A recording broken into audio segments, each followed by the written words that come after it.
Good afternoon, ladies and gentlemen. Welcome to our webinar on integrated reporting and the future outlook. We have a very short presentation lined up for you, followed by a very interesting panel discussion because we have an eminent panel lined up for you. Let me introduce the speakers very quickly before I dive into the presentation. We have with us today, and we're honored to have Michael Bray, who is a senior advisor to the VRF, CEO of the VRF. He's also been part of the whole IIRC journey in formulating IR for a long time. He's also an alumni of KPMG, so we're proud to have him on board. We also have Shazad, who is a senior manager for sustainability, ESG, and global assurance with KPMG. And then myself, I'm Pumi Simanasekara. I'm a partner for sustainability, ESG, family business, and board governance and global assurance here with KPMG. I'd like to first get to know our participants today so that we can also tailor how we present and then direct the right questions to the panel. Feel free to line up your questions as we progress through the presentation, as we have a really good panel with practical experience lined up for you. More the questions, the better today. I have a whole bunch of questions for the audience. So there'll be a poll that Shazad will put up, and it'll pop up on your screen or it'll pop up on your chat box. Click on it and we will see the results immediately. First of all, I need to ask you, have you heard about integrated reporting? Is it no clue, never heard of it, or heard of it, or we think we're a boss at it? I'm sure you are. So very quickly, if we can click and submit, it'll be very helpful.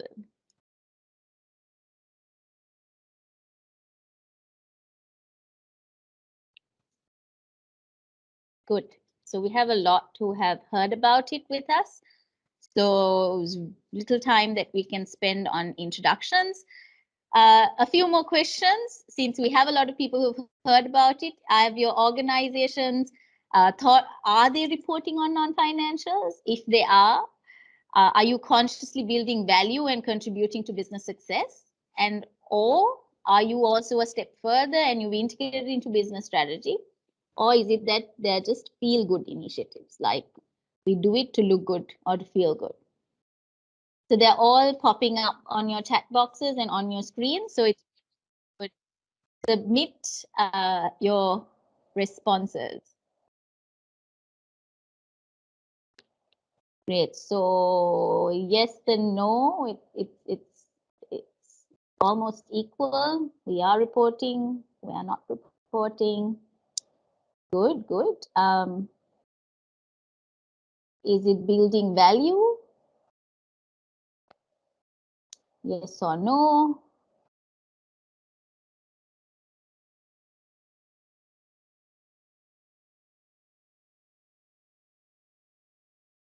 Yes, good, good. Okay, right. So that's good. So we are contributing to business success. Is it integrated into strategy? Or is it a feel good?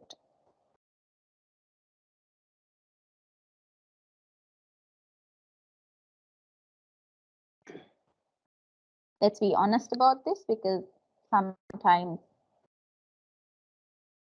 yeah, okay, so we are integrating, and at least we're attempting to integrate it into strategy. That's good, right? That's great, right?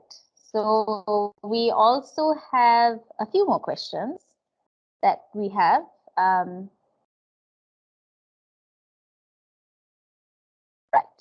What are you thinking? So these are some of the things that I thought, and these are the conversations that we are having. What do we think integrated reporting is? Is it just a framework? Or do you think there's value to business and strategy? Or right now, it's nothing to you? I mean, you don't even think about it as part of your organization's role.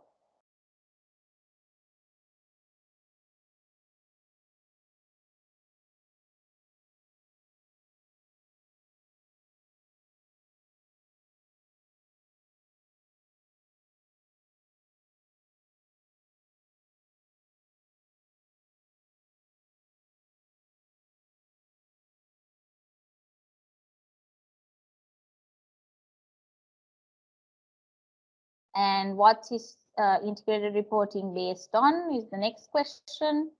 Is it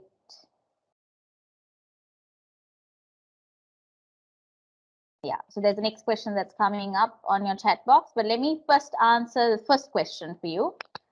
Yes, there is value to business, and that is something that we need to explore and understand how, right? The first thing that we need to think about in this journey of it being value to business is that it's more than just a reporting framework. There is thinking and analysis that is included in it. Now, in personal or even in a business, if there is an improvement that we want to do, it will only happen if we make it a must or if we measure it, right? Now, if you want to lose weight, the way I see it, if you measure your weight, doesn't mean that you necessarily do something about it, become healthy. Then the second issue that you need to think about is it, if you're trying to be healthy, is it only weight that you should be measuring, or is it something else? Right. So similarly, even in organizations, something that you need to think about is it's working in a complex world. There's internal factors and external factors that impacting it. So as leaders who are trying to make decisions, there are so many complexities, trade-offs that we need to make in order to fulfill the expectations of the stakeholders and the promises that we're making. So that will involve planning, measuring, and monitoring, and comprehensively looking at all different aspects that could potentially impact the business, the opportunities as well as the threats. The risks of not looking that could be massive. So what integrated reporting really is a tool, not only for reporting, but for thinking and analysis, for leaders to make better decisions, make better actions, really look at how you're allocating your capital and your resources, because there's limited capital and resources to build real long-term value. So it's not just a reporting framework. Another question that you might be thinking, and that popped up, is it historic information? Is it stakeholder related to your organization, or is it just information about all initiatives, right? Now, what do you think? Right, so it's in the chat box, and I think we have the results of it as well. So the answer to this is also, it's not just historic information. It's not just like financials, right? It is what matters to stakeholders in terms of what is material aspects and looking at the company's purpose and its vision. So if you look at the circle that's on the screen, you have the stakeholders and the investors in the outer circle. Then you have your board and your C-suite who is working towards this. And then you have the functions that work towards achieving it.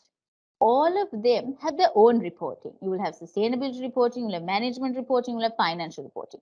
What integrated reporting really does is linking performance to purpose, looking at what's material to the organization, and it's flexible enough for you to focus on what matters.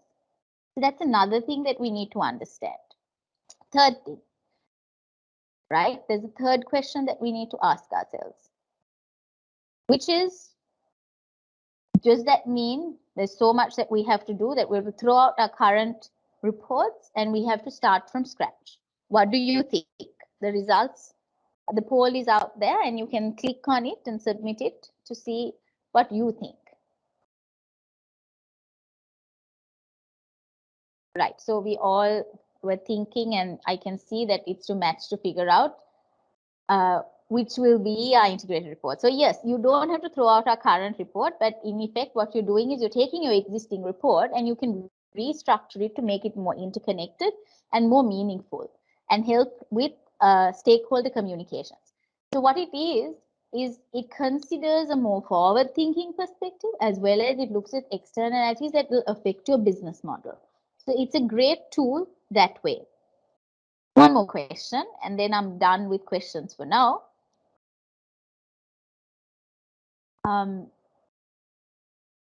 So we have a lot of us in Sri Lanka, especially, who focus on GRI. It's a fantastic tool. It has a whole bunch of KPIs, and it's a great starting point. And I think it's a must that we look at it. It helps you look at environmental, social, governance aspects as well as business aspects. But does that mean if we're reporting on GRI that it is an integrated report itself? Is it one or the other? It really isn't, right? GRI is a tool where you have KPIs, but integrated reporting looks at from a strategic perspective and from a more holistic perspective, and therefore embeds thinking into the organization. So not only GRI, you will have other sustainability indicators that could come in, or ESG indicators with the new regulations that are coming up. But it's a mishmash of different indicators. That is very different to how IR will encompass the whole thing. So it's good at this point to just focus a little bit on the landscape and how things are changing. We have global goals and principles. We have reporting frameworks, ratings, and regulations that are coming up. ESG especially is gathering a lot of momentum. We have Dirk with us who will speak about this during the panel a lot more in detail.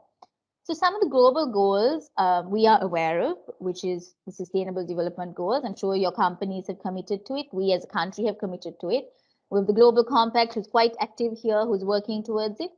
We're also having a lot of developments in the reporting framework, starting with TCFD, where we're trying to quantify climate risk. There's SASB, who's coming out with different guidelines. So there's a lot going on at the moment.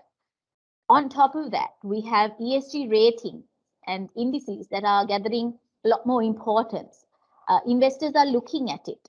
I was in a panel with a lady from HSBC who is leading sustainability financing, and she's based in Hong Kong. She was in fact sharing with us that really investors are looking for companies who have ESG embedded in business because they're seeing real value. Investors like BlackRock are making it a must. And this is also giving you in the short term better rates in terms of financing. So that itself is a great reason to look at it. On top of that, you have regulation. So in our country, us being suppliers to the rest of the world, especially in the export market, it's a must to look at these regulations and be compliant if we are to retain our customers or even to gain a competitive advantage. If any of these seems to impact you, and which I'm sure is, I think integrated reporting is a great tool, not to just look at a whole list of things, but to bring it together and really link what is important to you in your business purpose, in your long-term value. Right. So looking at this perspective and where we're going, I thought we'll spend just a few minutes on the IR framework for those who are not familiar with it.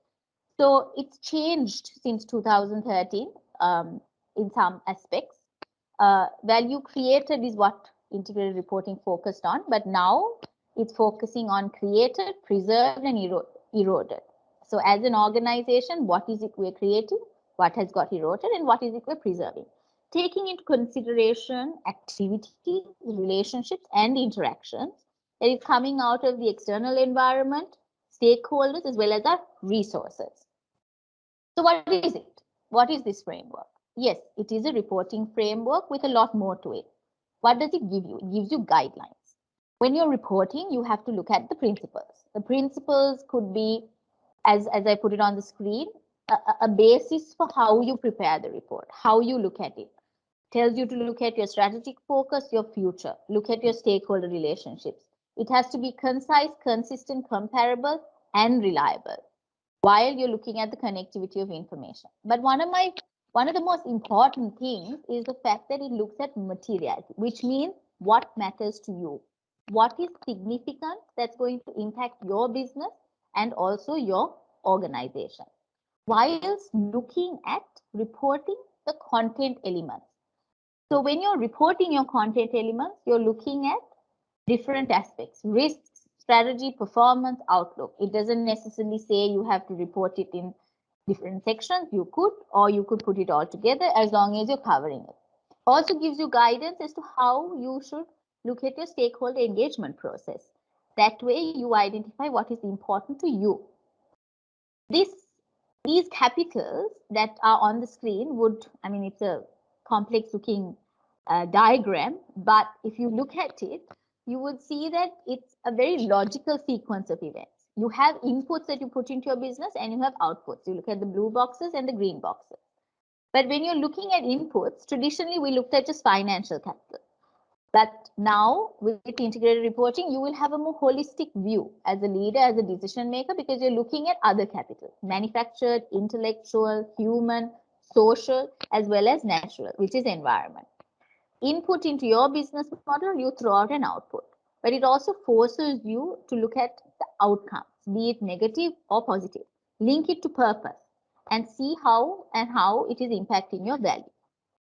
We'll spend a little bit more time on this later, on outcomes and how it's impacting your thinking.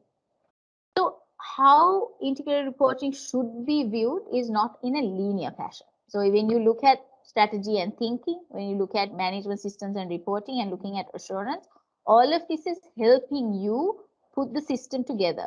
But eventually your focus is to look at the 6 capitals, your output, your outcome, bring those together to see how that interconnectedness can be used to help your thinking in the organization to propel it forward. We have a spring on the screen that is moving at the moment, helping you propel your business forward. So this is the thinking that integrated reporting is bringing into an organization. Now, let's look at it thinking in a little bit more detail. I'll give you some practical examples, right? Soon as you look at the screen, you think, oh my God, there's so many different aspects that I need to look at. There's 6 capitals, there's a whole list of things, there's how linking it to strategy. We're probably doing all this in an organization. But organizations that seem to think that they're doing it also have had issues because they haven't had a structure in how this thing is brought together. What are the risks of not looking at all these different aspects? And this is just a few examples. One, I'll give you a few examples from the environmental side of things. We have had companies who have seen issues in Sri Lanka as well as globally on, say, water issues, on chemical waste issues, on environmental issues as to how it was impacting the environment in terms of air pollution, how it impacted their communities because of that, which resulted in reputational issues massively, which resulted in fines, which resulted in huge costs. Is your organization looking at it when it comes to decision making? Can IR help you? Yes. Number 2, human resources wise. We're very happy to say that we're spending so much money on staff welfare, but is it really giving us an outcome? Are your employees motivated, or is it just a spend and an output that comes out of it? We're training our employees, but is their performance really improving? Have you thought about it? Or is it just we spend, the training is done, great, but is the outcome achieved? A good example is I was working with a financial institution about 10 years ago, and the CFO was the catalyst to bring in IR. It was an old school organization that was, difficult to move, but the CFO, really moved mountains. He brought it to the management committee, the board, presented information that forced them to go through a digitization process. They also went into a more energy efficient branch network, and they saw huge cost reductions. 10 years later, I would say, especially with COVID and, we were unable to move, this digitization process really helped reach their customers, and they were able to have a competitive advantage. Similarly, if you look at Nokia, I know it's a meme today and it's a cliched meme where the CEO said, we thought we did nothing wrong. So obviously his business was not geared to look at that Nokia was becoming redundant. But maybe there was a stakeholder analysis and there was view of it, he would have probably seen it. So if you're a finance professional sitting in the organization, these are things to think about. You could be the catalyst. Anybody else also could be the catalyst to bring this thinking into an organization. So from that perspective, if you look at it, it looks like it's a very difficult process to go through this or to make this really work. It's like intense radiation, where it, cuts through your bones, your blood and your muscles, and it's like painful process. But for me, I would see starting is what matters. Now, if you look at Shifal, which was an international organization, they were struggling to communicate their purpose within the organization, and it was resulting in huge carbon issues. They were losing customers. So they did a visualization of integrated thinking. They put it down on paper, which helped them communicate it to the organization. And that really changed them as an organization. People bought in, people executed, where strategy and execution aligned. Similarly, AB and AMRO did the opposite. They went into reporting. They didn't go into strategy. They said, okay, let's just go and report. And that helped them to fulfill the cycle as well. So it's starting that matters. Whether you're running forward or running backwards, it doesn't matter. It's helping your organization become fit. The way I see it, it is as an intense renewal process. Intense renewal meaning now you just saw this ball bounce and it lost momentum.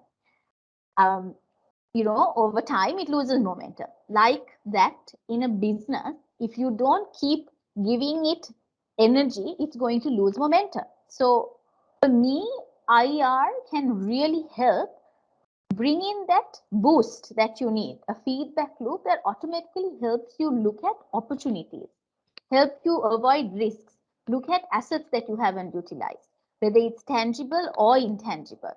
That will help your business stay relevant over a longer term period. So if you're starting your journey and you're convinced, and I think you should be, there's a few questions to ask as to where you need to start. If you think your organization, of course, has a strategy, but you need clarity, you need a broader view, IR is for you. If you feel your strategy and your execution are not aligned, IR could be for you. If you think your functional units are not aligned or could improve, integrated reporting could be for you. If you feel you need to communicate better within and outside the organization, like Shifal did, IR is for you.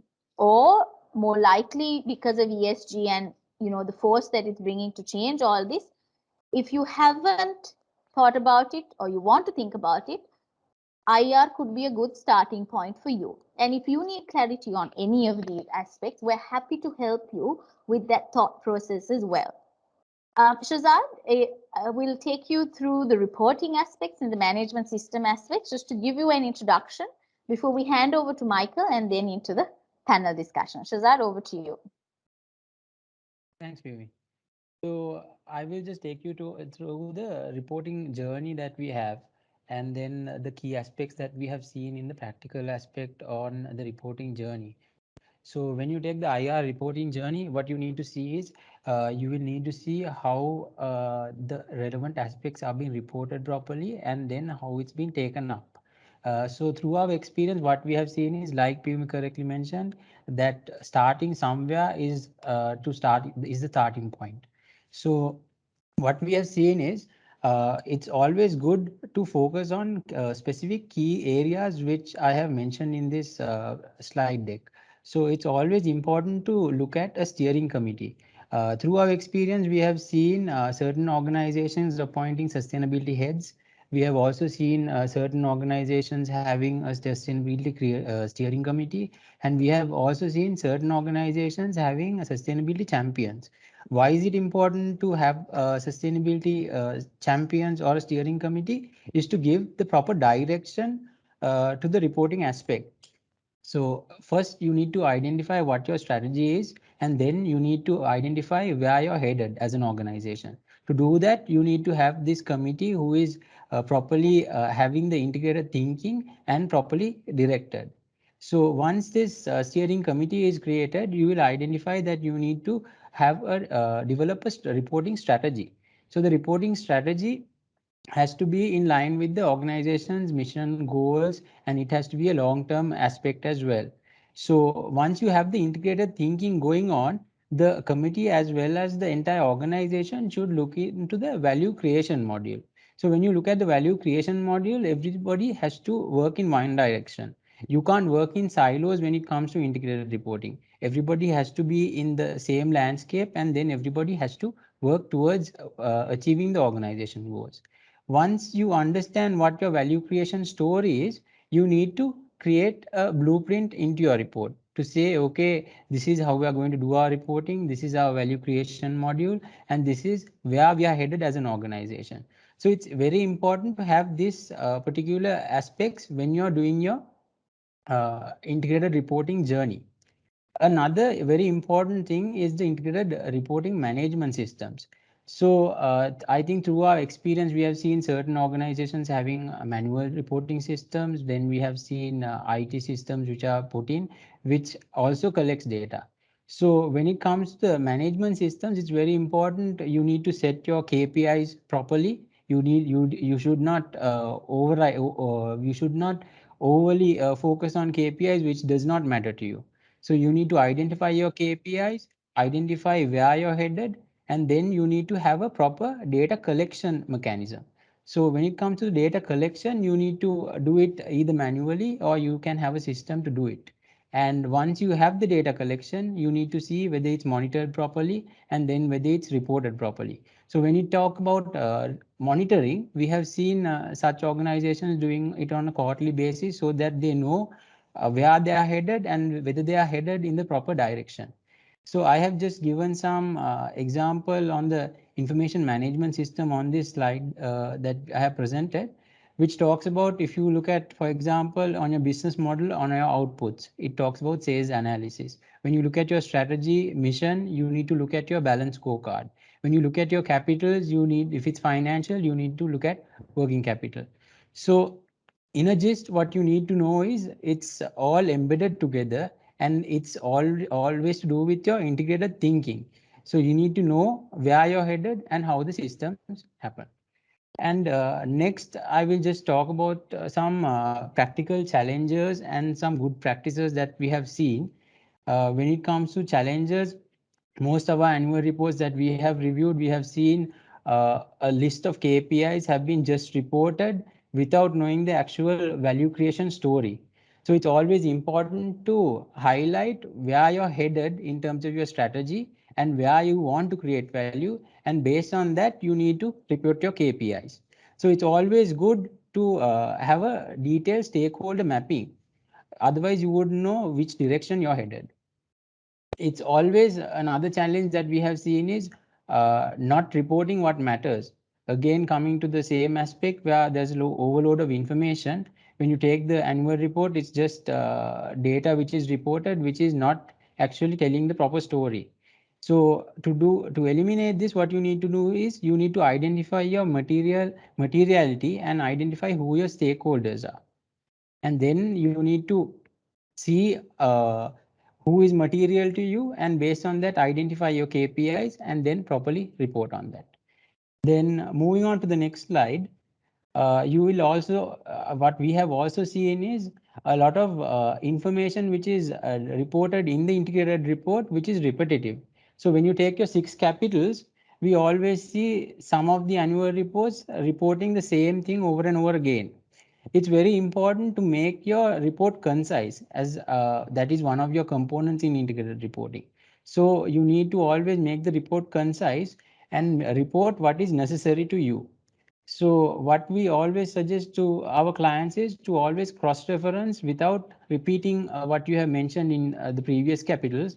And we have also suggested to have separate reports so that you can give it through web links or any other way, so that stakeholders are very clear in what they see rather than overloading them with unwanted information.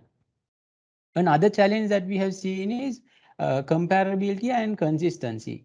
So recently, one of our annual reports which we saw is last year reported different HR numbers and HR KPIs, but this year they are trying to report something else.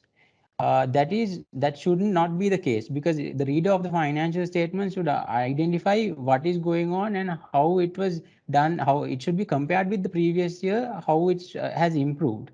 So what we have recommended our client is to have a pre-approved list of KPIs, which is in line with their corporate strategy. And if they are to change the KPIs, to have a separate approval process and review it separately, and then do the disclosures accordingly.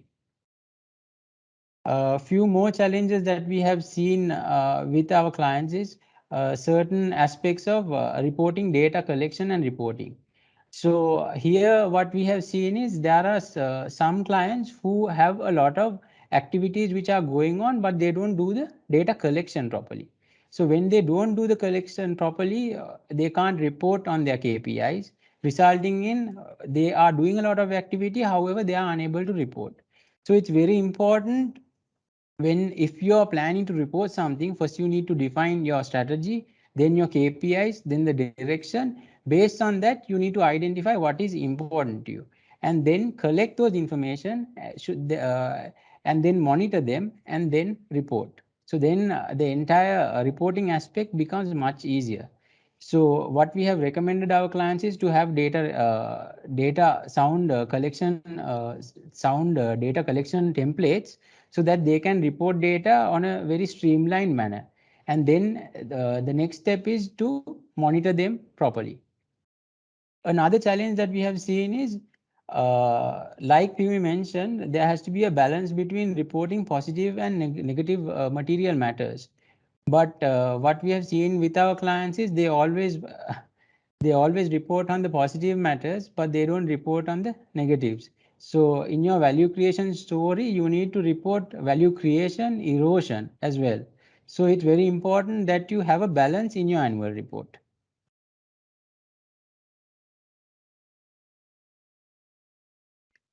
Okay, so then once we have the key elements in place, then it comes to the final stage where as an organization, you are ready to report what you have measured. So what we as KPMG do is we give an external assurance on integrated reporting. So when it comes to reporting, we have given 3 organizations limited assurance on integrated reporting. And what we do is we review the strategy document, we review what the top management has to say, and then we review the integrated report with what they have reported in the annual report. So the areas that we look at is basically we look whether everything is accurately reported, and we give a limited assurance. So at the moment we have been giving limited assurances, but we are planning to go into reasonable assurance, which will give us more, it will be a more extensive audit, which will have more information verified. So what is important here is once you get the assurance, you will create reliability and credibility with all your stakeholders. Once you get your integrated report assured, there's always the benefit of having that integrated thinking, and then that will result in better understanding of to the management, and then that will result in better decisions being made. And as an integrated report, it will give you better communication and result in better stakeholder value created. So it's important that you look at all these aspects when you are looking at integrated reporting as well as getting an assurance done. And I would also like to just touch upon some of the areas due to COVID, what I have seen in my experience. People who reported in integrated reporting has always had a competitive advantage over their competitors, as well as they have also got more refined customers as well as a better supply chain. So I think this is my area, and I'm going to give it to Michael, who is the advisor, senior advisor to the Value Reporting Foundation CEO. Michael, up to you.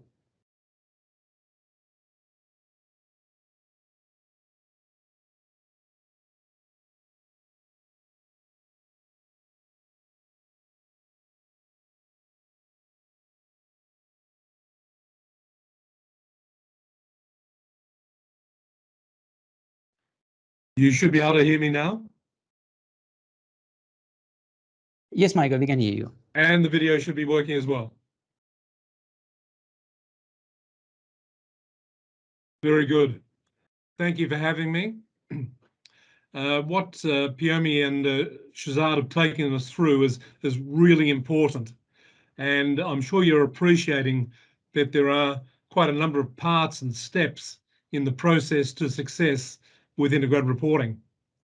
But I do want to take a step back for a moment, and it's something that I've come to learn in talking to boards and chief executives and others over the last years. And that's that although there's a lot to do, you can make this fairly simple as well. And I just do remember a number of people, KPMG partners, saying to me, "Oh, what you're just telling me is business 101." And I say, well, really, yes, it is. On the right-hand side of this slide is the sort of language in the integrated reporting framework that you've just been taken through.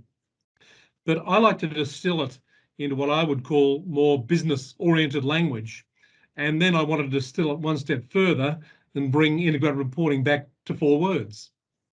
And so when I think about the value creation fundamental concept of integrated reporting, Really, it is the strategy of the organisation. It's how you report your strategy. And the capitals. A lot of people talk about resources and relationships, or value drivers, or enablers, as ways of describing the capitals, whatever suits your own business. And then in terms of the value creation process fundamental concept, it really is just the way things work in the boardroom, the governance system, and the business model. And so the way that I describe this integrated reporting is that it's all about the what, the with, and the how of the business. The what being the strategy, the with being the resource and relationships, and the how being how you get things done, your business model and governance. And the fourth word in my 4-word description of integrated reporting is why. And this is the integrated thinking piece. It's where the competitive edge comes in. It's the value proposition for the organisation. And it's essentially why you are better at using your with in your how to realise your what. And I find that that description of the what, with, how and why is something that really resonates with boards of directors, chief executives, CFOs, and in fact investors and other stakeholders. So I'll leave that as something for you to think about. What I'd like to turn to now is not to hear from me, but to hear from a very successful integrated reporting adopter. CBUS is a 60 billion Australian dollars Australian pension fund. David Atkin was its chief executive officer. CBUS is an integrated reporting adopter, and I'd like to hear from David.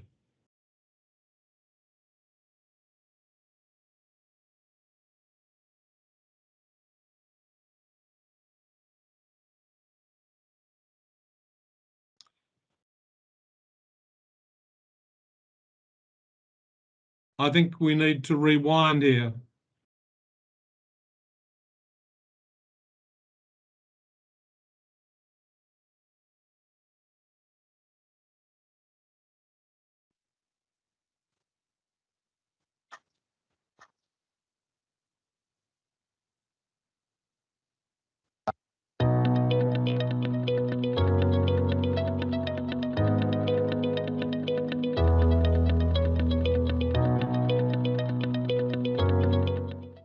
We like the idea of integrated reporting because for us as an investor, it would give us better information about which companies we thought had good strategies for long-term value creation.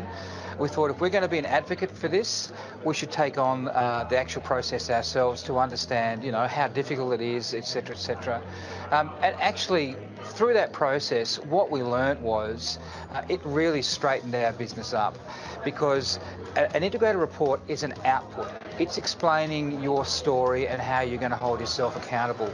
But to get to an integrated report, you actually need to articulate your strategy internally, make sure everyone understands each other's perspectives or roles, and that you are linking up the effectiveness of your program through the integrated thinking within your organisation. So the value of integrated reporting is not only the output, but the fact that you are having an organisation that is getting on the same page, and it should make your execution of your strategy more effective because everyone understands what their role is, what the goal is, and how we're going to hold ourselves accountable. So what David Atkins said is, as a major investor, the organisation decided that if it was to do the things that it was expecting the companies in which it invests to do, like reporting in a more strategic manner, producing integrated reports, it should do it itself. And in doing it itself, it found that it improved its business strategically and operationally. And so that was a great benefit for CBUS in terms of its integrated thinking. And the third thing is that the employees, the members, and other stakeholders really understood what CBUS is doing in a more effective way. Very good story from David Atkin. His last piece of advice was, if you haven't started, just get started. It's a journey. We've already been introduced to the concept of reporting strategy, and I'm sure that you'll have access to these slides after this session, so you can go back to them to have a look later on, because I'm not going to go through this all in detail. But you'll see in the centre of this slide, which is the way that I advise organisations on adopting integrated reporting, it's all about the reporting strategy. And the way that I define reporting strategy is that on the right-hand side is that it's a plan owned by the CEO, overseen by the board as to what the organisation wants to report to who, in what format, through what distribution channels, at what time, and why. And the real link into the strategy and business model is that the strategy must be about helping the organisation communicate its business story more effectively to its investors and other stakeholders. And in that sense, having a clear view of reporting strategy allows an organisation to define the top half of this diagram, and that is the corporate reports portfolio, with the integrated report as the flagship corporate report, with hopefully technological navigation to the other more detailed reports in a portfolio, such as a financial report in accordance with IIRC, or a sustainability report in accordance with GRI or SASB standards, other statutory reports, other voluntary corporate reports. But possibly the more important part of this diagram is below the reporting strategy, because it's not about the what, it's about the how. How an organisation gets its reporting strategy implemented and how it produces those corporate reports with integrity. It's about the reporting team. It's about the reporting process, and it's about the technology, the digitisation that can make the reporting process and reporting more efficient and effective. That's what this diagram is about, helping an organisation shape their own approach to reporting based on a reporting strategy which defines the reports and also how they're produced. Next one, please.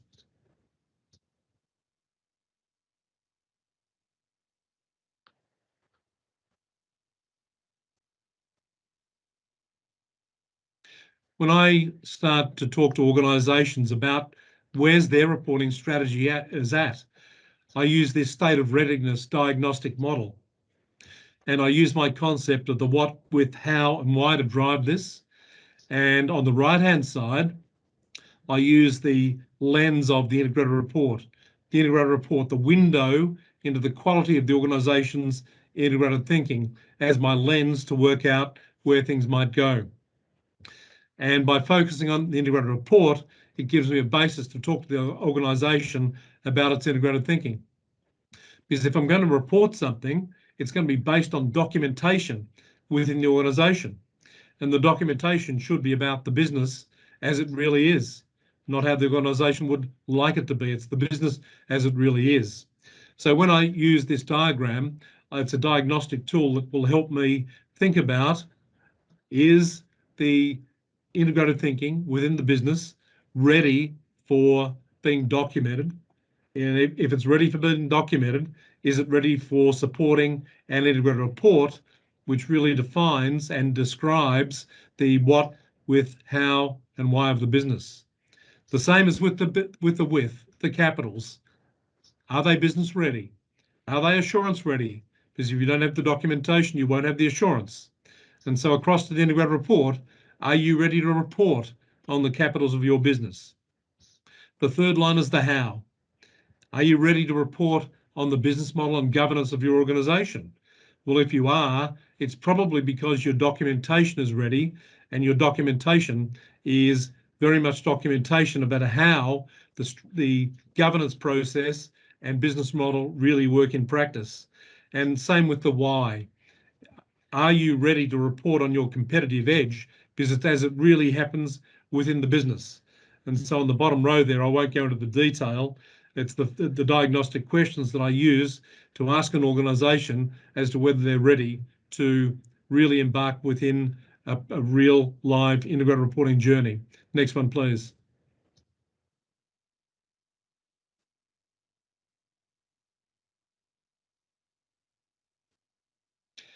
No detail to go into on this one again. I draw your attention to a report issued by the Value Reporting Foundation 2 weeks ago. It's the Getting Started Guide to Embarking on an Integrated Reporting Journey.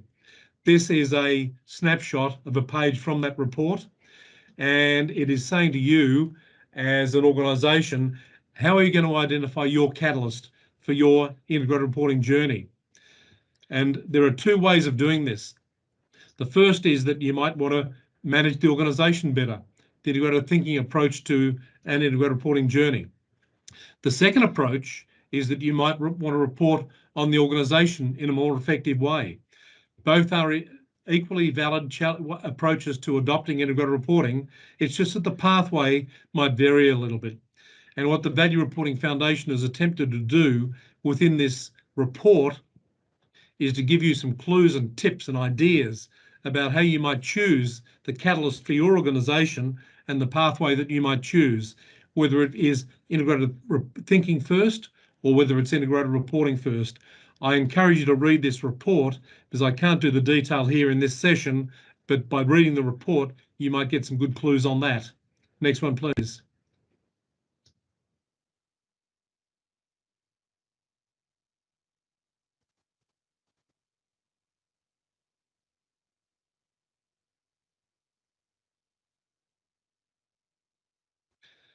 You may have seen this diagram before.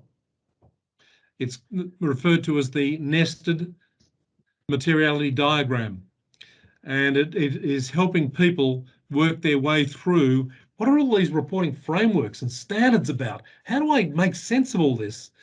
And what I see the nested materiality diagram as doing is helping us with understanding how the chaos of all these frameworks and standards is actually becoming a system, which will be brought together by the formation of the International Sustainability Standards Board after the COP26 conference. The Integrated Reporting Framework is the foundation for reporting across all of these dimensions of reporting. And you can fit within those the various standards that are guiding corporate reporting today. IFRS in the inner box, which is about financial reporting in accordance with IFRS. Integrated reporting, which is in the second box, the enterprise value boundary, which is where IOSCO and the IFRS Foundation, SASB standards, TCFD and Wiki are really having their effect. And the outer box being reporting on societal reporting, which is where GRI really works. Next one, please.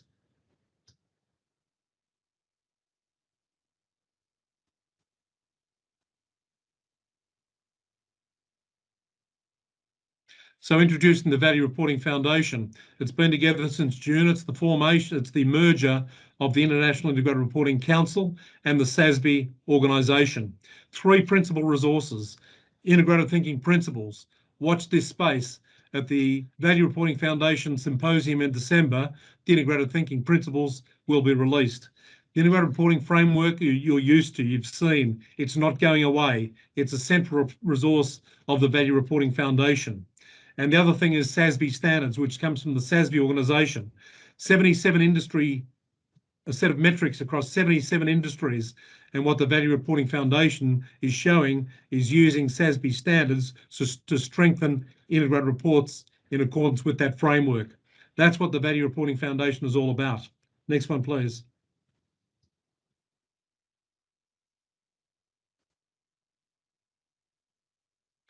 So the merger, why did it happen? It's about the demand for rationalisation. 400 initiatives out there, all asking for the attention of executives.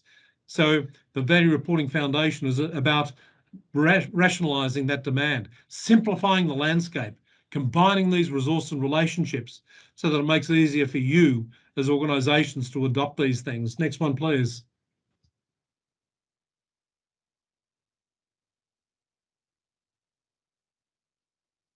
So where are we heading to in the future? The Value Reporting Foundation strategic goals. Firstly, as I've already said, to evolve and align the integrated thinking principles, the integrated reporting framework and the SASB standards. They are central to what's happening in the future. To support the adoption and use of all of these 3 tools in an integrated fashion by all businesses and investors. To demonstrate how their use in an integrated fashion informs decision making and improves business performance as we pursue the convergence and simplification of the corporate disclosure landscape through the work of the IFRS Foundation and IOSCO as we lead to the International Sustainability Standards Board in and after COP26 in 3 weeks' time. Value Reporting Foundation in numbers, and the numbers are big. There are lots of framework users. There are lots of SASB standard reporters. 78% of the NICI 225 adopting integrated reporting. These are impressive statistics. $72 trillion of assets under management supporting SASB standards. It's complementary the way that these frameworks and standards are used together. They are very much aligned. Next one, please.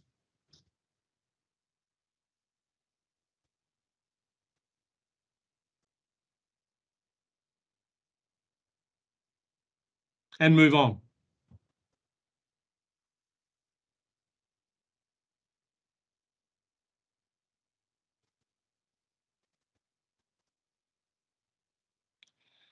Close alignment already exists. That's part of the merger.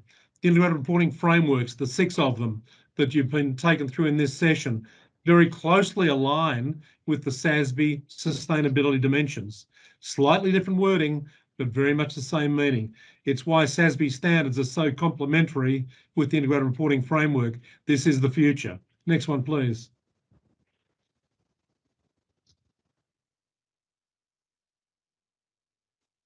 A little bit more on that. The content elements of the integrated reporting framework you'll be very familiar with. It's an industry agnostic framework, but what SASB does is add comparability through standardized metrics across those elements for 77 industry specific standards. Next one, please. There's an example there of how the integrated reporting framework fits with SASB standards in relation to the automobile sector. As I said, 77 different sectors in the SASB standards. And the example there lists some metrics where alignment exists across intellectual capital, social relationship capital, human capital, and natural capital. Next one, please.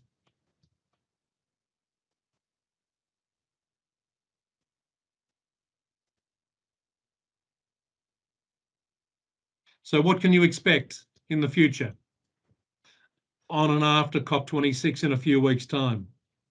Ongoing guidance as to how to use the framework with SASB standards together, and a publication on that was released 2 weeks ago.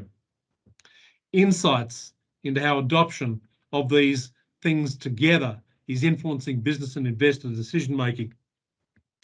Support for global efforts to create a comprehensive corporate reporting system, because that's what the IFRS Foundation and IOSCO are doing in collaboration with the Value Reporting Foundation. If you want to look at where progress is at through the Technical Readiness Working Group of the IFRS Foundation, I would encourage you to look at this webinar on the IFRS Foundation site. The webinar happened last Friday. The aim is to give the International Sustainability Standards Board a running start to developing its standards. Can you just go back 1 sec, please?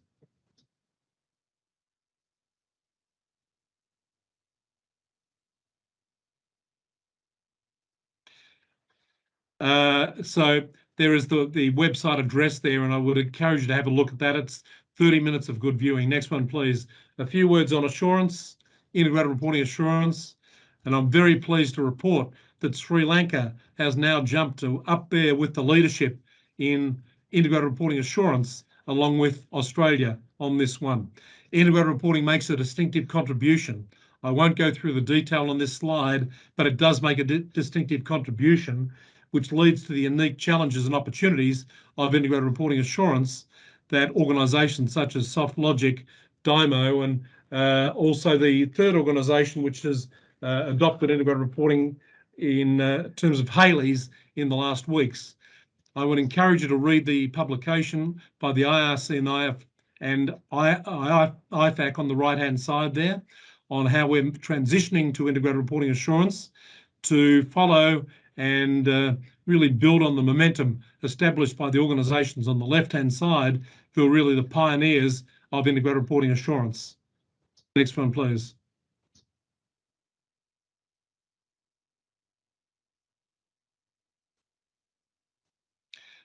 Last thing I want to say is that Deakin University, which I'm associated with, has developed a measure of the quality of integrated reporting. And so we're going to be using this reporting against a 5-scale point to assess the quality of integrated reporting around the world. And I'm finished at that point.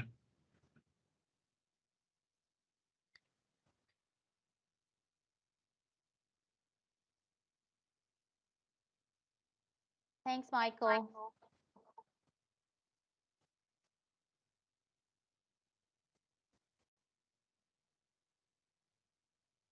So I think this is the fun part that we were looking forward to, and the more interesting component. I mean, thanks, Michael, for that future outlook. And then there was a brief that we all brought together in terms of giving an introduction to integrated reporting.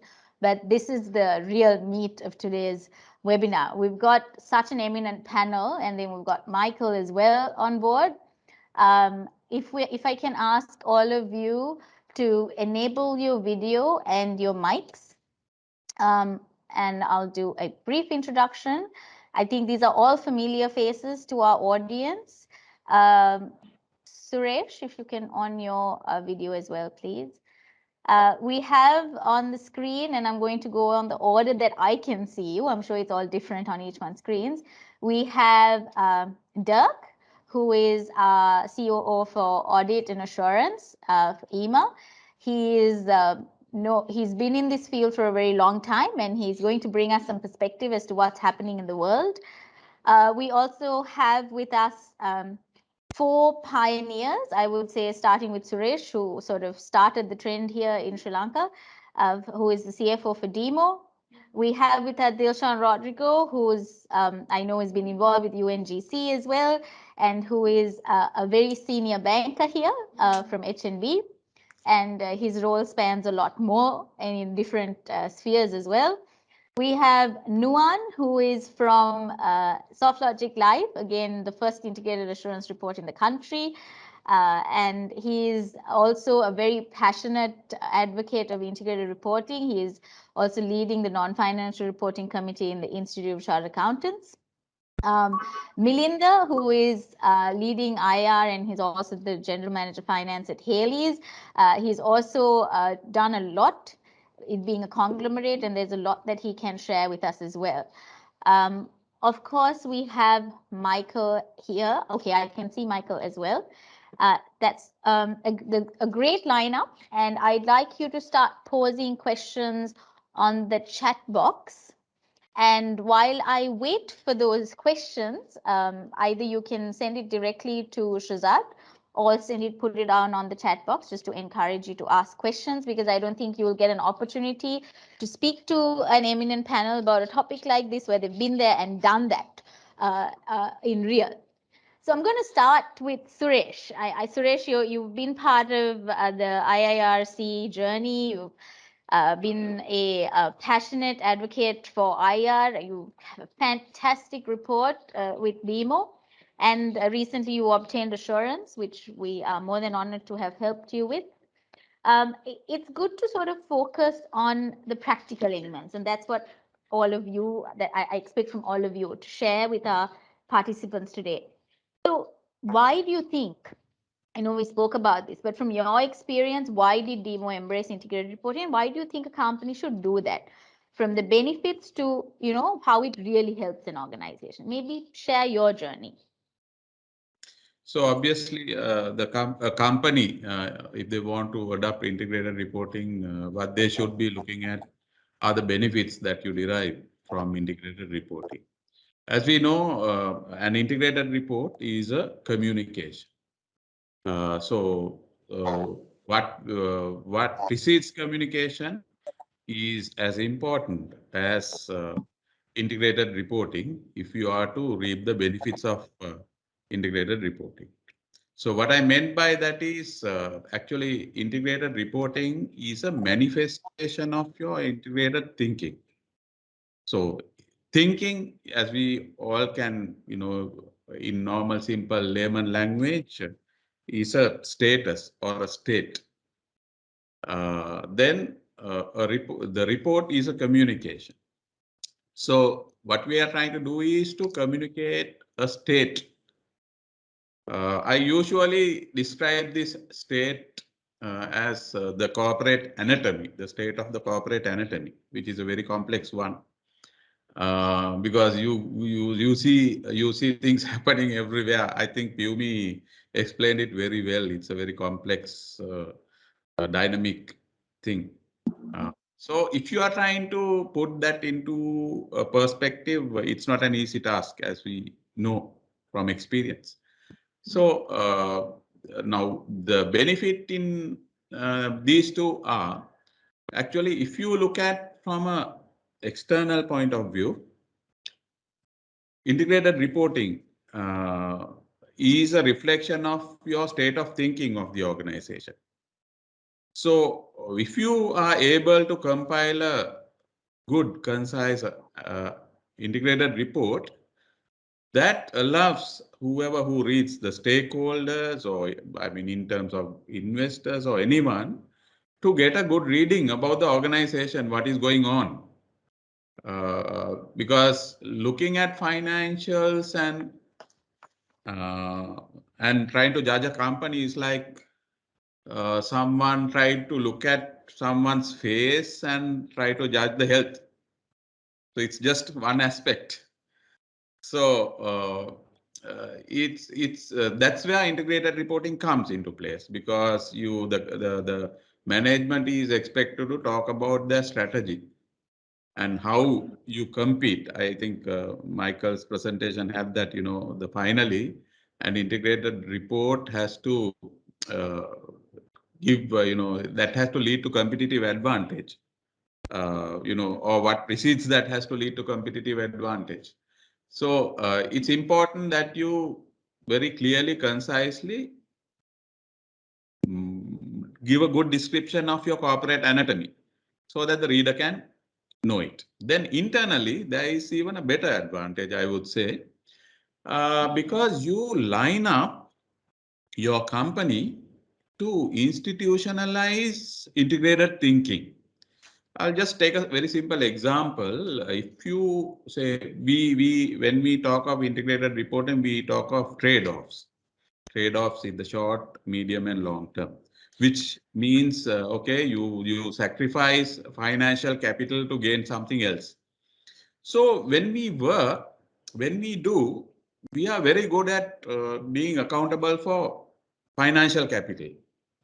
But I don't think we have the same focus on expending other capitals, like making an employee unhappy or making a customer unhappy. That's a cost. That's a major cost. So organizations don't have they have formalized processes, but I don't think they are as advanced as the accounting standards or whatever. So then when you have when you have to communicate by way of an integrated report, your integrated thinking, then organizations start, okay, we are talking about it, but how much have we done to institutionalize what precedes? So I see a harmonization of reporting also, in the sense, in terms of internal management reporting, between internal management reporting and external reporting, because in time to come, I think integrated reporting is driving us to talk of all capitals. So then internal reporting and internal systems, internal processes have to be aligned. So I see these two as the main benefits of integrated reporting, externally and internally. Great. Thanks, Suresh. I mean, you really balanced out the internal and the external. Now, since you were sharing your experience, I thought I'll just very quickly jump on to Nuan, because who also I know I've been part of his journey for the last 10 years. I mean, starting from GRI and then, sustainability indicators. It was an uphill struggle, but you've come so far. I think it's important, Nuan, because, you've really experienced strategic change, and there was real advantage that you all reaped out of it. I think you as a business, it'll be good for you to also sort of speak about that a little bit at this point, so that we're going through some of those real practical benefits that you all saw. Yeah, actually, I think our journey, I think, somewhat unique to me. We experienced in like some extraordinary journey. So it's privileged part of that journey. So just to give the background that where Softlogic Life is coming, we started our journey 2013. And from last 9 years, we were able to record 30% revenue growth sustainably, whereas industry grew only 15%, which is more than double the industry. And while it's maintained over 20% of ROE, so sustainable way. So, and what integrated reporting created in our business is that before adapting integrated reporting, so we were more focused on financial capital and financial capital output. So, and with integrated reporting, so thinking about our business processes and how to create the value, I would say integrated thinking embedded in our business itself. I think that's a key turning point we realize, because that now if you ask simply from anybody in the working in the finance department or somewhere, so do you know your business? They will say, yes, I know. And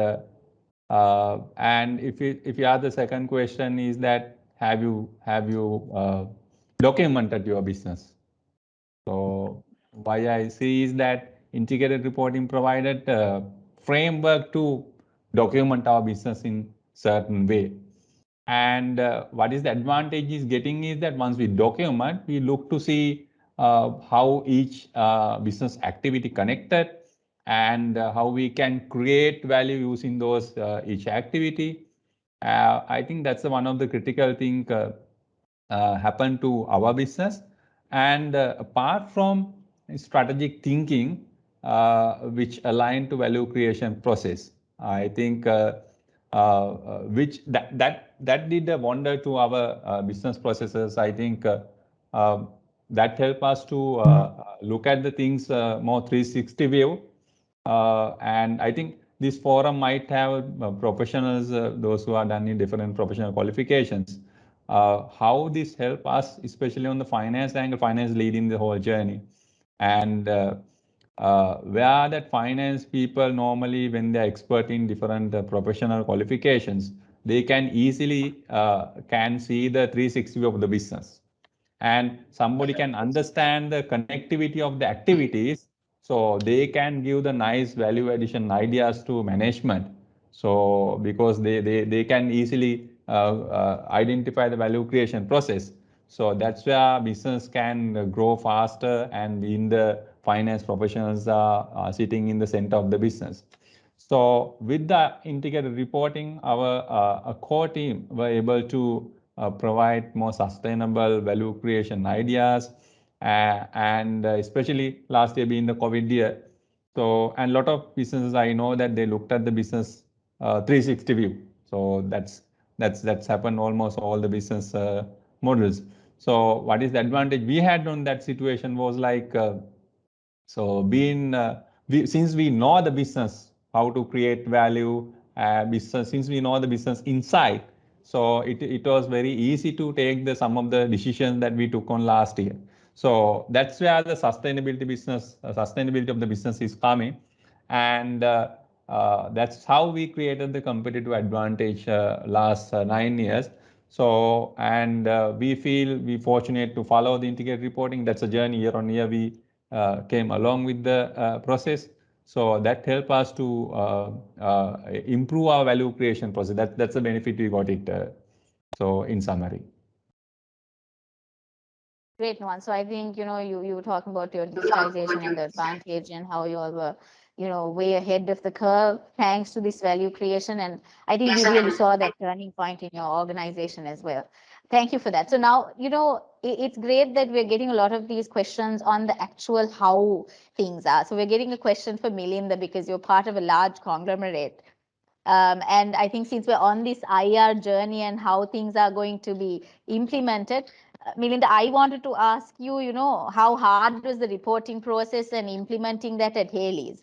But I think you can also answer a question that has been posed to you, how many number of teams or the size of the team who got involved? So maybe you can sort of merge these two together and give us a view as to, how are you reaping that benefit and what did you do in this reporting process in implementing it, the actual doing of it? Yeah, Piyumi. Now, when it comes to Haley's, this is one of the largest conglomerates in Sri Lanka. We have spanned over 16 sectors, and we have almost about having 180 companies in different countries. I think we are operating in 15 to 16 different countries in different currencies with different accounting systems.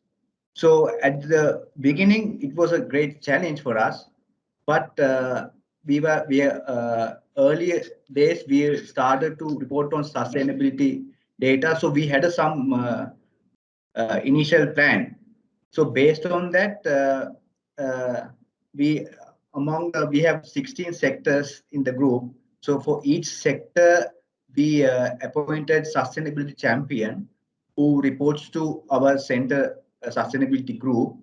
And also those days, since we were following the GRI guidelines and the GRI reporting in our annual reports, we had Excel worksheets having a common format. So they were supposed to fill and send it to us at the end of the period.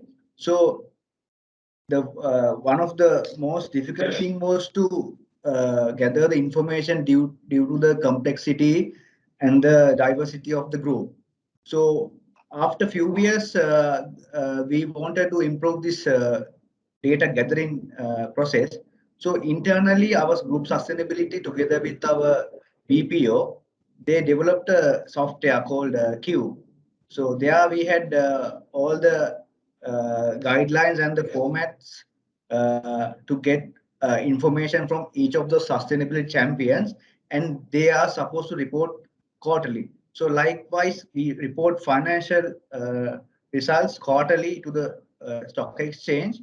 We get the quarterly report on sustainability from those sustainability champions, and we collate it and report to the our management committee and the board of directors.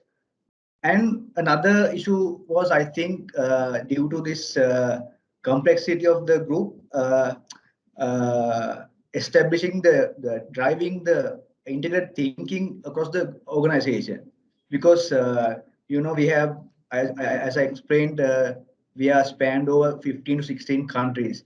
So, fortunately, our leadership team played a major role setting the tone at the top. Together with our sustainability team and the group finance, we drove the IR thinking and the IR framework into the relevant sectors. So I must say we had a very good team, and also our management. They drove us. They gave all the help and the advice needed for us. So there were some challenges we faced, but throughout the last 7 years, we have overcome them, and now today we are in a position to get even last year we got an assurance from KPMG. So this is the first time that we got an assurance on IR reporting. So today we are in a position. I think we are at a very good reporting system, and also from the thinking perspective, integrated reporting. Now all the decisions are also based on at the board levels, and also the at the subsector levels are thinking about this integrated reporting. Great. I think this is a great example as to how a CFO has taken that initiative. I mean, well done, Melinda. I mean, it's a massive, like a gamut of a task. So, Dilshan, I'd like to now, sort of go on a different path. Since you're a banker, I'm going to ask you some of the tougher questions. Less about integrated thinking and integrated reporting within the bank, but I'm going to ask you as a financer who has, a lot more perspective as to where the money is really coming from, and how does, from a funding investor perspective and as a banking perspective, right? How has it helped you as a bank to, help the country, help the bank itself, and also how has integrated reporting maybe helped some of your clients, and what's the importance? What's that perspective? It'll be very interesting to hear from you. I know you've done a lot of work in this space as well. Thank you, Pumi. I was just wondering, I mean, between yourself, Shazad, Michael, and the rest of the panelists, everything that has to be said has already been said. So I try to give a different perspective to your question in terms of the value to a bank. So as you pointed out, as a bank, traditionally, our involvement need not be that big because we don't actually emit carbon, right? So traditionally, as a bank, you don't expect a bank to really take a big lead on this area, but we started off very early. I mean, we would have started integrating reporting as early as 2011, and the reason was because we, from our philosophy, it was about dealing with over a million customers uh, on the deposit side and another 100,000 customers on the lending side. So we have a huge footprint. So we realized that as an institution we have a huge role to play as an influencer in terms of driving this initiative. That was the initial thinking behind us getting into integrated reporting in the first place. And then thereafter, of course, like every other institution, we had to evolve in terms of our thinking. Initially, the initial feeling when we were going into integrated reporting was very traditional. It was about talking about CSR or philanthropy, whereas today we are talking about a all-inclusive business model that where you basically bring in the integrated thinking into your strategy and drive the business. So over a period of time, we have become far more mature in the way in which we look at it, and it has really embraced the culture in which we work.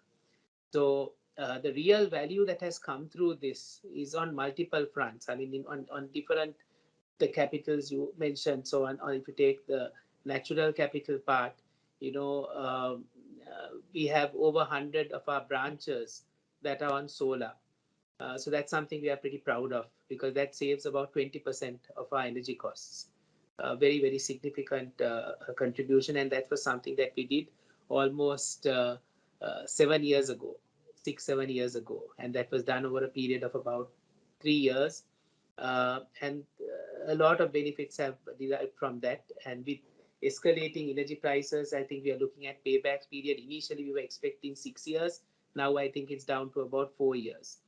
So that was one important initiative. Second is really about the bottom line. I mean, ultimately, the embracing corporate responsibility and its reporting is good for your bottom line. I mean, I don't want to make any smirk about that because it helps you look at your business in an integrated way, and it helps you manage both the top line as well as the bottom line. So on the top line side, embracing digital and embracing the digital transformation.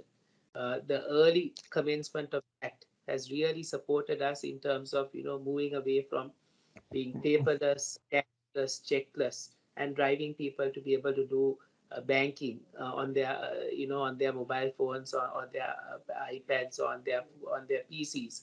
That convenience, that really drives the whole focus. And then of course with that has to come e-waste management, which has to come with that. So that focus is also there.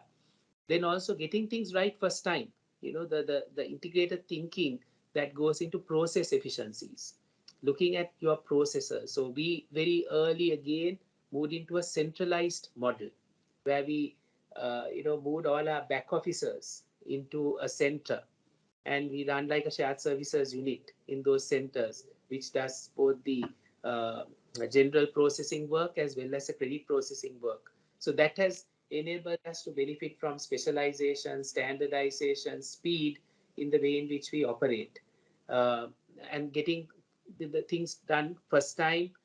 Then also in terms of waste, driving a paperless office, which helps us again in terms of reducing paper-related costs, reducing uh, consumption, uh, and that awareness that you create by sharing this information through a dashboard. I think Nuan was mentioning on a quarterly basis with the team, uh, and then driving that focus, department by department. Why are you using this much of paper? Why can't you automate some of these processes? Why are you using this much of energy? Why have you not looked at certain other energy serving methodologies? Or on the lending side, working with the right kind of business partners, environmental and social responsible customers, and suppliers. So it's a very integrated framework, and definitely a significant contribution to it's good for business. I mean, ultimately it really adds value. Whatever the cost that you are making, you make many folds that in terms of the returns that you get. And I think you made the presentation in your presentation. You talked about the spring, and that's something that we see, in terms of improving the culture and then driving the right kind of metrics, which really helps us in terms of uh, focusing on the right things, which helps us in terms of better relationships with our customers, with our employees, and all the stakeholders to get more value. Great, thanks, Dilshan. I mean, I think as a bank, it's very important when you sit on the lending side of things as well, because how do you choose your right business partners? At which point, excuse me, I'd like to sort of go to Dirk to give us a view and a insight into what's happening in EU and the world, and how this is going to impact from our funding sources to our customers' requirements. I mean, there's a lot that's happening. I'm part of the impact group. I'm listening to you on ESG. Dirk, give us a perspective. What are the developments? Yeah, I mean, as you say, there's a lot going on, so probably I could fill the next 2 hours, but here we are short before lunchtime, so I try to be brief. And let me start with the EU. I mean, the EU, a new commission came into power 2019, and they have made the announcement for the European Green Deal. They want Europe to be the first climate neutral continent by 2050. So they want to take the lead, and they have a very ambitious agenda that impacts a lot of daily activities. There are a lot of rules on production of products and others. Just recently, I was in a meeting with one of our largest clients, and they said they need to monitor 15,000 laws and regulations.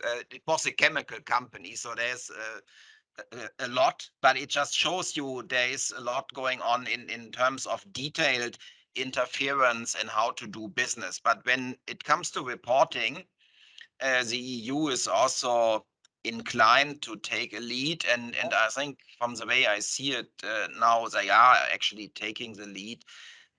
So we have already in place sustainability reporting under the current NFRD directive that impacts the largest companies in the EU.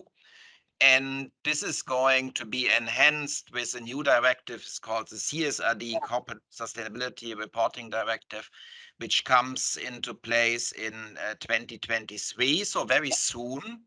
And that expands the scope of companies that need to report significantly. So at the moment, the estimate is that 11,000 companies are reporting, and this is going up to close to 50,000. So it's huge, and it impacts not only the biggest companies, it really goes down to what we label as middle market, which is a burden on the businesses. There is a lot of pushback. I mean, many smaller businesses don't like it, but I'm convinced the EU is moving forward somehow. Of course, it's always a bit of a compromise, but clearly it's going in this direction. In addition to this reporting angle, there are standards on what is called the sustainable taxonomy. That means for every asset that you have, for every revenue, for every expense, you need to classify, is it green or is it not green? And there are very detailed rules coming from the EU how to classify certain things. So let's, in a simple way, if you have a coal mine that is not green, and if you have a solar panel that's green, but I can tell you there are hundreds of gray areas in between. The purpose of this is to really make it clear what is sustainable and what not, because if you don't measure it, you don't get the output. I mean, this is like your example with measuring your weight. You only you need to really measure what you want to influence. And with this taxonomy, we will be able to classify companies as green or not green, and that will have an impact on financing. I mean, there is the expectation that those that are not green will have to pay significantly higher premiums for finances. And it also then gives the regulators the ability to regulate. So the banking regulator is already looking at the green asset ratio, and they will then influence how green a bank should be. And of course, the idea is that at latest by 2050, everybody is 100% green. That's the objective. So that means banks will have to look at who do I give money to? Because if I give it to somebody that is labeled not green, I will also be labeled not green. It has an impact on my green asset ratio. And then another thing they are looking at is green bonds. You know, there are already quite a few green bonds out there, but again, no common standard. So the EU wants to come up with a clear standard. What is a green bond, what not? And all of this, sooner or later, will also be part of assurance or audit requirements. The reason for this is quite obvious. This is all the discussion about greenwashing. I mean, that you see this every day in the papers, and there are a lot of greenwashing cases. I mean, like, for example, just to show you, the German government has issued a green bond, and they have been accused that they are greenwashing, that this bond isn't a green bond. So even the government is being accused in the press. And we had this on some of our bigger clients in the fund industry. And the reason very often is that there is this ambiguity, what is green, what not. And at the moment, everybody says, I'm green, because that gives you a good reputation. It makes it easier to get financing and so on. And without assurance, it just doesn't work. So there will be sooner or later assurance on all of this. This is in a nutshell what's happening in the EU. Just a few other quick comments. The UK, of course, is no longer part of the EU, but they were part of this whole decision making at the beginning, and they are going in a somehow similar direction as the EU. There is almost a bit of a competition between the two. Nobody wants to fall behind.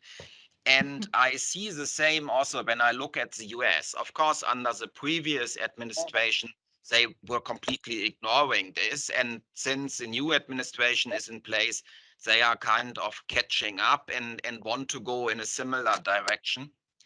And interestingly, it's not only politicians driving it, it is the market, and it is customers, and it is the young generation. So you know probably all these examples, like ExxonMobil, they had these woke shareholders who bullied their way into the board because they felt the strategy isn't green enough. You see here in Europe, at least, all these Fridays for Future demonstrations. So if you are not green, it's almost impossible to attract young people to work for you. And this green is not only on the climate side, it includes the E, the S, and the G. That is absolutely clear, even though there is a bit of a primary focus on the E because of the urgency of climate change. But clearly, in all of this, what's happening in those jurisdictions I talked about, there is also an S and a G element to it. So it's a lot that is going on, and it impacts everybody, and it impacts us. I mean, Piyumi mentioned it. Impact is our KPMG label for our green initiative. So we, of course, also have our green commitment, and I think Dishan mentioned it, going paperless and all of these things. We are also doing this. And final point on it, we as KPMG, we have more than 200,000 people around the globe working with us. And every year we hire roughly 40,000 new joiners because we also have a high turnover. we wouldn't be able to hire those people if we wouldn't emphasize our purpose and our ESG agenda. It would just be impossible. So to stay in business, I think everybody has to go down this route. Great, Dirk. Thank you so much for that. I mean, that was a very concise and very short way of presenting it. I know you could go on, and I've listened to you for hours on the developments and how it's going to impact all of us. I saw Dilshan smiling when Dirk mentioned green bonds and funding. So I'm going to just very quickly shoot a question to you before I move on to Michael, because there's a lot of questions around the framework and what we can do. So Dilshan, I mean, what's your experience been? How is it going to impact Sri Lanka, and how is it going to impact our companies? Because funding is going to eventually trickle through to them. So where are we in this journey? Do you think it's very, very long term? It's not going to come and hit us anytime soon, or where are we? So I was smiling not because of the green bond discussion. It was more about the green washing that and that's something that is true for Sri Lankan companies as well, in that the rhetoric versus action. So I remember listening to Greta Thunberg a few days back, and blah blah blah speech, which basically she continues to do that, mocks the corporate leaders in terms of what they are saying and what they're actually doing. And I'm sure if you look at all the annual reports in all the companies, if we do at least 20% of what we are saying we will do, that can really make an impact. So on the green bond story, I think that's a very important aspect because there is a big market out there. As a banking institution, I'm also very keen to see how we can attract some of these green bonds into the country. And it's quite a journey. I mean, we are very focused as a bank to become a carbon neutral bank. And as an industry, we are working with other banks. There are 22 banks that are part of the financial, the Sustainable Financing Initiative, which was formed in 2015. And as a group of member banks, there are certain commitments we make when it comes to lending, certain excluded industries, certain trackers that we have put in place to measure. And it is under the overview of the central bank, the regulator, and there is very regular reporting that is taking place as well. So that's a serious initiative from our part. But one of the challenges we have now, even to become a carbon neutral banking institution, we have been tracking our carbon footprint for many years now. But what we realize is that to become neutral, you need to have a trading market for carbon credits. And that is not set up yet. So if you have to really do that, it's quite an expensive exercise because you have to buy carbon credits from overseas. And a carbon credit probably costs as much as $2.50 per unit. So when you work it out, you're looking at a total investment of about 12 to 15 million rupees a year to be able to go down that path. So, and that is an important, being able to demonstrate to the financiers to be able to attract green bonds into the country. So that's an important discussion, and I think there needs to be some kind of a concerted action between banks, regulators, accounting bodies like yourselves, in terms of actually planning how do we actually do this. Because even in that market, there are lots of countries who are vying for these green bonds. And Sri Lanka will tend to be lower down pecking order due to so many reasons. So getting our act together on that is really an industry initiative. But it's definitely an important topic. And I'm glad that you asked that question, Puni. Yeah. And I think, again, before I go to Michael, I know there's a lot of questions on this. I just want to very quickly get Nuan and Melinda to pitch in, because I know you're getting influenced by these requirements as companies as well. Melinda, if you could go first, and then Nuan on how investors are impacting you and how your customers are getting impacted and what you all are doing about it. I mean, you don't have to go into the specifics of the initiatives, but if you can share your experience, I think it'll be sort of comforting for the participants to go back and have those conversations. Melinda, you're on mute. Yeah.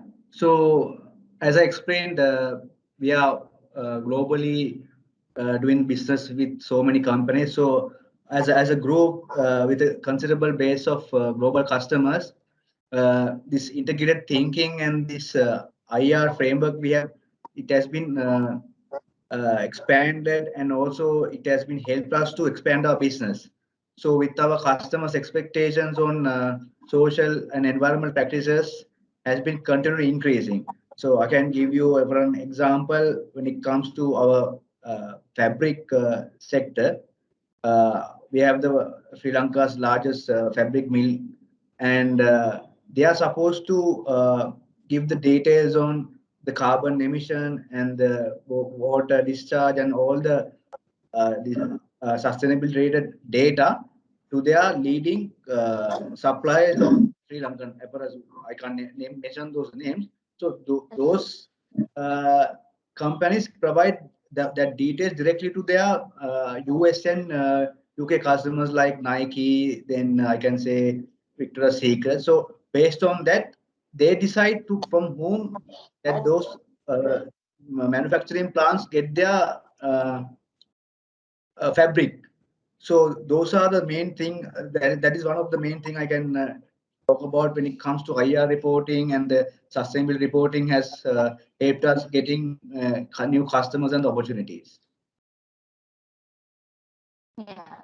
Yeah. Nuwan, very quickly, if you could share your experience as well. I know you had those requirements as well. Yeah, actually, PME, I would like to start from customer angle, and being the life insurer, I think we deal with not only for individual customers, but also corporate customers, right? So corporate customers, they have requirement to comply with the, especially on ESG requirements, especially on the multinational customers, right? So, and we are unable to bid even, so if you are not compliant with that. So that's one of the critical compliance that we want to make it. That's a customer perspective. Coming back to investor angle, I think we have foreign investor which on 38% of our stake is leaked from investors. Like their theme also profit with purpose. So and they are passionate about this integrated reporting and ESG requirements. So basically, so that's they are part of our management team. So they are so, and being the integrated reporting practices we practice. So basically, they have invested us on that equity perspective. And to give the perspective on what has happened last year we were able to, I think, raise tier 2 capital of $15 million. So given the pandemic situation, so and I think two impact investors, Finnish fund as well as the Norwegian no fund. So I think they have given, I would say, 40% of allocation with regard to the their focus given especially on the ESG requirements. So that's I would say that nowadays, especially investors looking now the ESG requirements. So luckily, since we embarked this journey, so we were able to attract them. So that those are the like customer perspective and investor angles of what we experience, PME.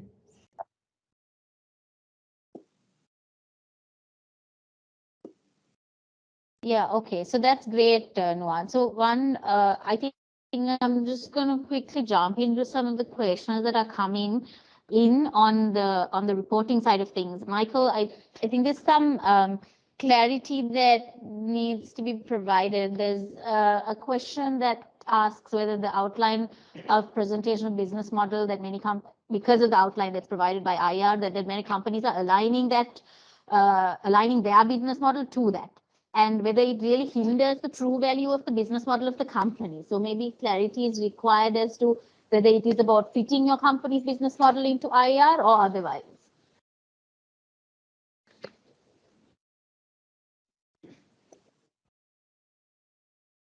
Michael, you're on mute.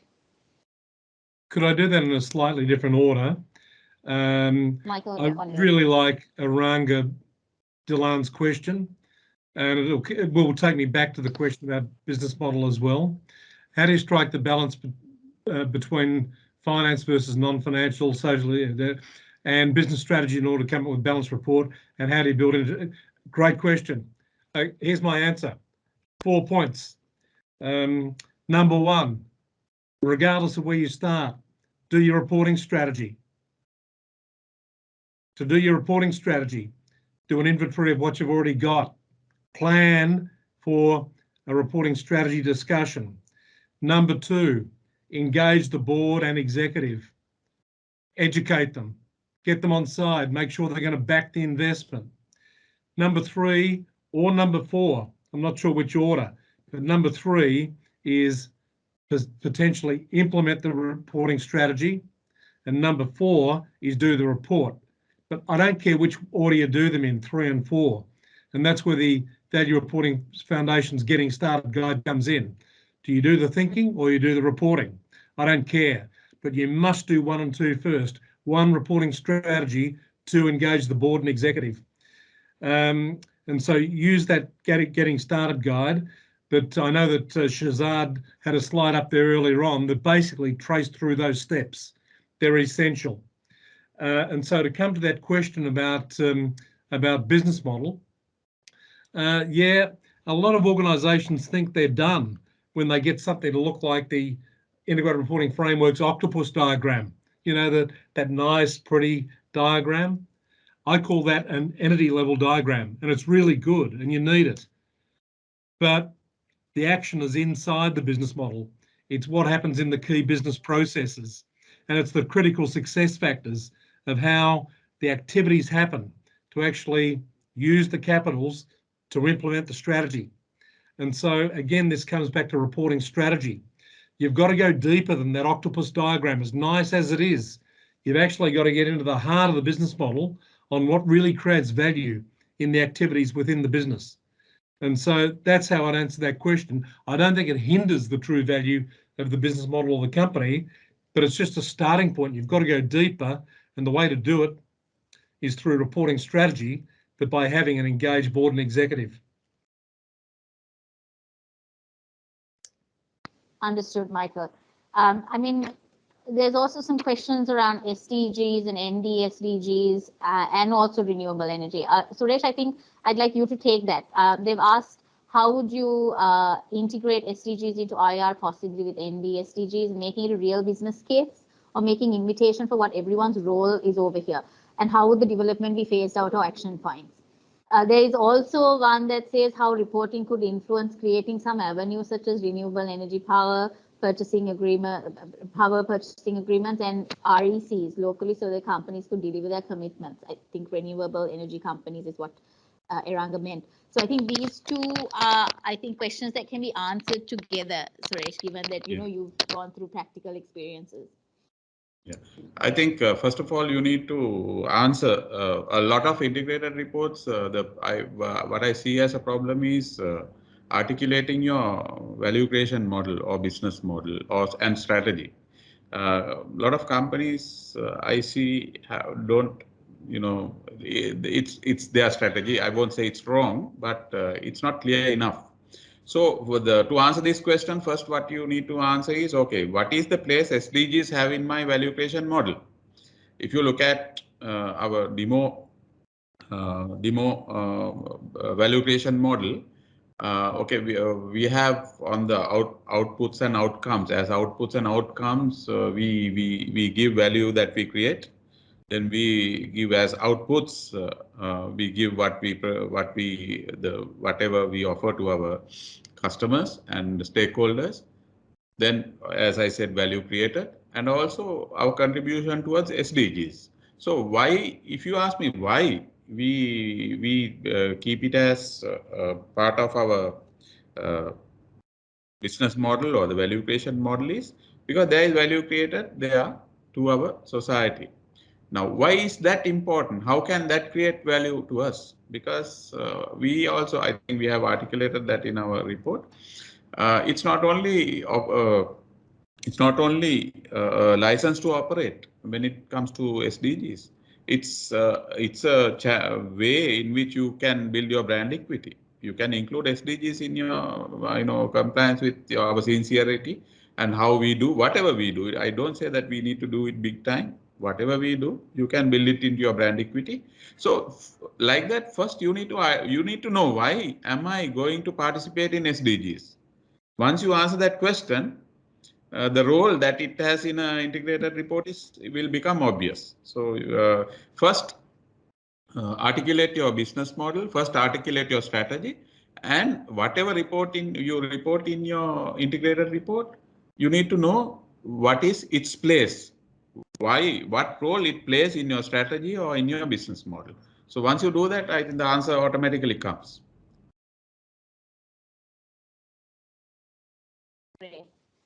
Thanks, Suresh.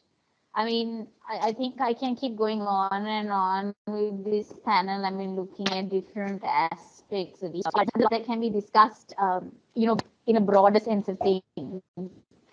But we're running out of time, and I can, I have to sort of honor each of your times as well as the participants. So just a couple of questions. I know Melinda and Juan and Suresh all mentioned assurance and the need for assurance and how they obtained it. So similarly, I think I'll ask Dilshan this question. See, we as professional firms are here to help. So what do you think, as a professional organization, what our role in this landscape should be? And I'd like to pose that to Dilshan. Okay. Let me start. I'm sure others will have their views as well.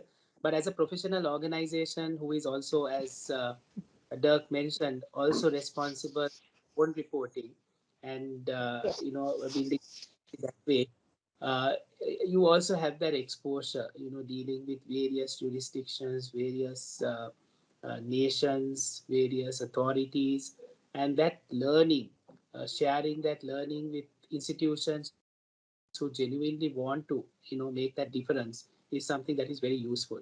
And also, I think another aspect that was pointed out was about consistency of reporting the not so good, the areas. Now, if integrated reporting is about the story of your strategy, not every one of your strategies are going to work out well for you, right? You're going to make mistakes.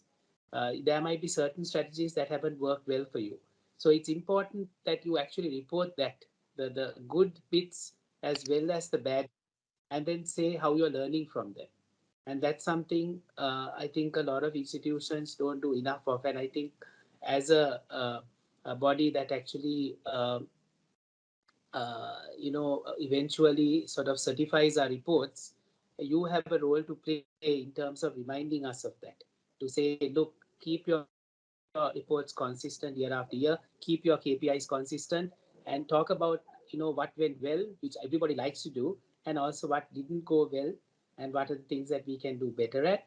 And the third area is also about supporting the country in terms of its own lobbying efforts towards building that trading community on carbon credits. I think those would be the three key points. I'll keep my answer short.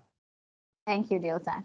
And I think I'd like to pose this question to the others also. Let's start with Nuan. I mean, you're part of the non-financial committee. You're heading it, and there's some initiatives that you're doing on that part. Give us a little insight into that, as well as tell us, where can we add value in that journey as well. Yeah, good question, Piyumi. I would say is that if you look at globally, ISB Financial Reporting Council is looking out to formulate global non-financial reporting framework. So because that they themselves feel that there is a limited information only provided from financials perspective, and there are some big information required for investors. So we are to assess the sustainability of the organization. And what Sri Lanka is doing is that we have bigger ambition. Now, if you look at Sri Lanka, integrated reporting follow only 90 companies out of 290 odd listed companies. If we look at Sri Lanka perspective, we have over 8,000 SMEs, right? So though Sri Lankan country is small country, so we have nice business ideas. So those business ideas might value billions, right? So what we are trying to come up with simple non-financial reporting framework, which address things that which are not addressed from the financial reporting frameworks, to showcase their business models, how we create value in simple terms, and then themselves they can deploy and showcase investors, so how much value they can create and potential value they can create, so using that framework. Because what we understood is that nowadays we have different frameworks, so and sometimes SMEs and some unlisted companies, they don't have enough resources to follow different frameworks. And other thing is that, so that also addressing different stakeholder perspective by providing some one focus like investor focus, while addressing things which is not addressing from financial reporting framework, by enabling other SMEs to showcase their value of the business. What we are trying to address is to help them to raise the capital and showcase their nice business models better than currently they do. So that's the journey we are trying, because that's our country require to attract FDIs. So that's one of the thing we want to help them out. So and I think part of the work, substantial work almost completed, and we might launch in during month of November. So I think that will be one of I think globally ISB is trying to do a global framework. I think it will take some time, but Sri Lankan perspective, I'm happy to say that. So we are almost there to issue first non-financial reporting framework to address the investor perspective, which is not addressing from financial reporting angle. Great.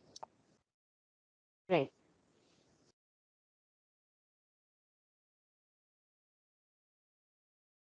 Great. You're looking at the investor perspective, that you think you'd need assistance from the professional firms and our role in it.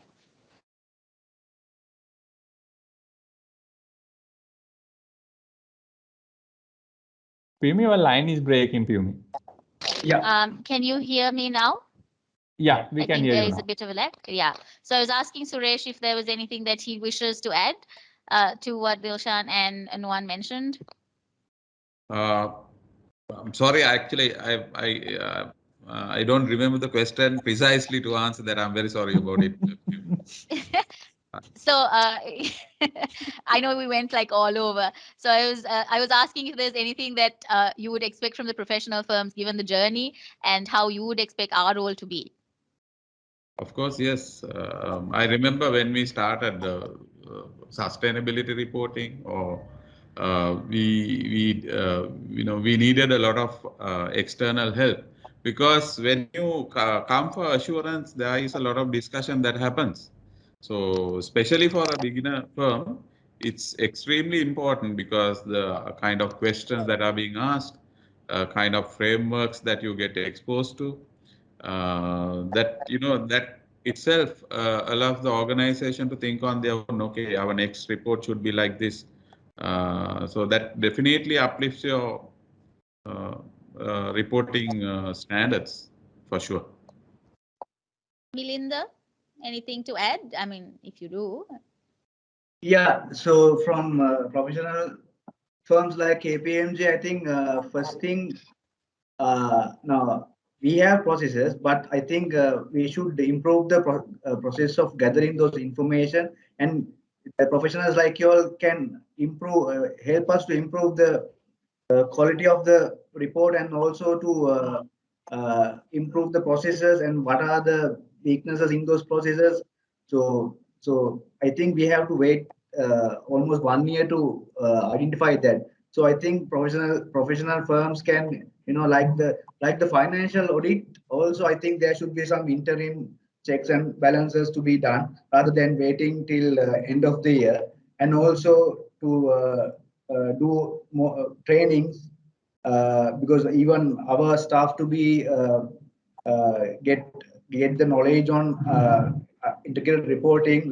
Likewise, we are giving them the knowledge on IFRS and all the financial reporting standards. Likewise, I think we should improve the knowledge of our staff as well. So professionals like y'all, you should conduct more trainings and give insights into this. I think it's a better way to go ahead. Great. I mean, we're fully noting that. I mean, Dirk is with us, and I'd really like Dirk to sort of showcase how KPMG is positioned to help you. And there's a lot that's happening in our network. There's nobody better than to answer these questions and also to showcase what we can do as well. Yeah, I think everything you mentioned makes a lot of sense. And as a firm that is operating in 160 countries across the globe, and as a firm that is involved with almost all the standard setting processes, we are clearly well positioned to help you with the corporate reporting. Michael in his presentation mentioned all these different standard setters, and we are involved with GRI, CESB, ISSB, which is soon to come. Maybe it's coming here to Frankfurt. They are still looking for a location. German government made them a good offer, but there are other cities they are looking at. And then one that Michael didn't mention is EFRAG, that is the European standard setter. And we are heavily involved there because EFRAG basically started with a blank sheet of paper in terms of resources, and they've asked for resources. So we have several people involved in this. So we have all the knowledge of the standards and the corporate reporting. And as some of you mentioned clearly, we are positioned to give advice, what works, what doesn't work. So that is clearly one of the benefits. And then very important, the point that was also made on processes. I mean, it's not only about the reporting at the end. I mean, this whole thing is a process in itself. It starts with identifying the reporting strategy, then you do a gap analysis, then you design the processes and procedures, and so on. And we are very well experienced in this because we do this also for the financial statement side. I mean, it's what is labeled the integrated audit or SOX audit in the US. So we have teams that are familiar with this and are able to really help you on this from beginning to the end. That's great. I think on that note, I'd conclude. I need to thank all of our panelists and our participants for being patient. We've been going over time. We've had a bit of a lag technological wise. It's always the case. And thank you so much for all your insights, sharing your practical experience, and answering all our questions. If you, as participants, have any questions, we're happy to answer at any point. Do get in touch with us. And thank you again. Have a great evening, everyone. Thank you. Thank you. Bye-bye. Thanks. Thank you for hosting this. Okay. Thank you. Thank you, Piyumi.